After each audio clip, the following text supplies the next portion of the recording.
Pendidikan adalah kunci kemajuan bangsa. Namun di pedesaan masih terdapat berbagai tantangan yang menghambat proses belajar mengajar. Tantangan ini tidak hanya berasal dari siswa, tetapi juga dari lingkungan dan sistem pendidikan itu sendiri. Banyaknya tantangan pendidikan di wilayah pedesaan, yaitu salah satunya di daerah pedesaan tempat saya tinggal, yaitu banyak sekolah masih menghadapi keterbatasan dalam sarana dan prasarana. Jumlah ruang kelas yang sedikit tidak mampu menampung semua siswa dalam satu waktu belajar, yang berakibat sekolah harus menerapkan sistem kelas pagi dan kelas siang agar semua siswa mendapat kesempatan belajar. Nah, dampak dari keterbatasan fasilitas yaitu yang pertama, pembagian waktu belajar karena ruang kelas yang terbatas, sebagian siswa belajar di pagi hari dan sebagian lainnya di siang hari. Yang kedua, kenyamanan belajar menurun. Siswa kelas siang seringkali belajar dalam kondisi panas dan kelelahan sehingga konsentrasinya juga menurun. Selanjutnya yang ketiga, penggunaan fasilitas bergantian. Salah satunya lapangan olahraga digunakan harus secara bergantian. Yang keempat, ada efektivitas pembelajaran berkurang. Waktu belajar yang singkat dan kondisi kurang nyaman mengakibatkan proses pembelajaran kurang optimal. Solusi yang dapat dilakukan yaitu menambah ruang kelas baru agar seluruh siswa bisa belajar di pagi hari. Yang kedua, memperbaiki dan melengkapi fasilitas sekolah seperti meja, kursi, papan tulis, dan sarana prasarana yang lainnya. Yang ketiga yaitu mengoptimalkan penggunaan dana pendidikan untuk pembangunan infrastruktur sekolah dengan baik.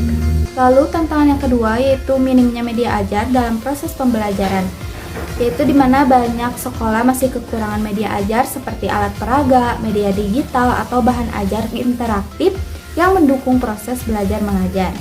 Nah, dampak yang dirasakan oleh siswa yaitu yang pertama, pembelajarannya kurang menarik, jadi siswa itu cepat bosan. Lalu yang kedua, pemahaman siswa terbatas. Tanpa media bantu, siswa sulit memahami konsep yang abstrak atau rumit. Dan yang ketiga, motivasi belajar menurun. Kurangnya variasi dalam pembelajaran membuat siswa kurang antusias untuk mengikuti pembelajaran. Lalu yang keempat, ada kreativitas guru terbatas, yaitu guru kesulitan mengembangkan metode pembelajaran inovatif karena keterbatasan alat sarana pendukung. Nah, adapun solusi yang dapat dilakukan yaitu meningkatkan media ajar seperti poster, flashcard, video pembelajaran animasi, dan alat peraga sederhana.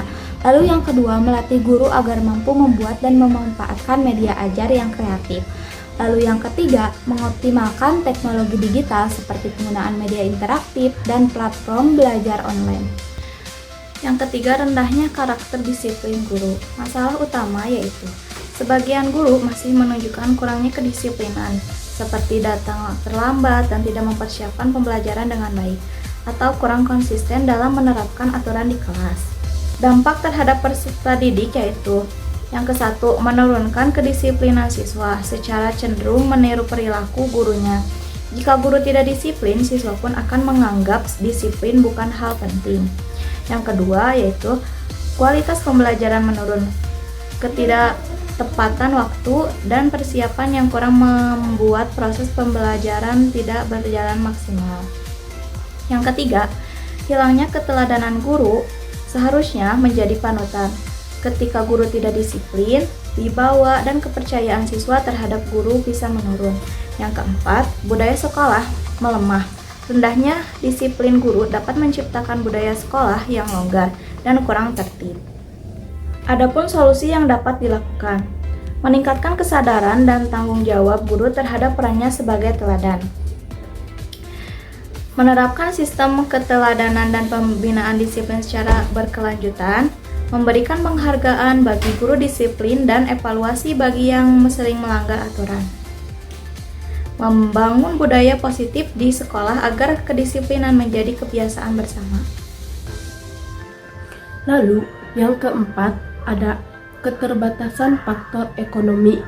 Banyak keluarga memiliki kondisi ekonomi yang lemah sehingga tidak mampu memenuhi kebutuhan pendidikan anak secara optimal, seperti biaya perlengkapan sekolah, transportasi, atau akses teknologi.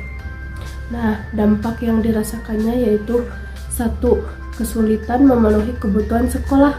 Siswa kekurangan perlengkapan seperti seragam, buku, dan alat tulis yang memadai. Yang kedua, tingkat kehadiran rendah. Beberapa siswa terpaksa bekerja membantu orang tua atau absen karena keterbatasan biaya transportasi. Nah, yang ketiga ada akses terbatas ke teknologi pendidikan. Siswa dari keluarga kurang mampu sulit mengikuti pembelajaran digital karena tidak memiliki gawai atau jaringan internet.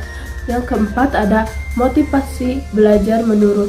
Tekanan ekonomi dapat membuat siswa kurang fokus belajar dan beresiko putus sekolah. Solusi yang dapat dilakukan yaitu pemberian bantuan pendidikan seperti beasiswa, BOS, dan subsidi perlengkapan sekolah.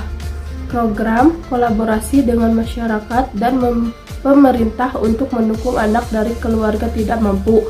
Lalu, peningkatan kesadaran sosial sekolah melalui kegiatan donasi atau gotong royong pendidikan. Sekian dari saya.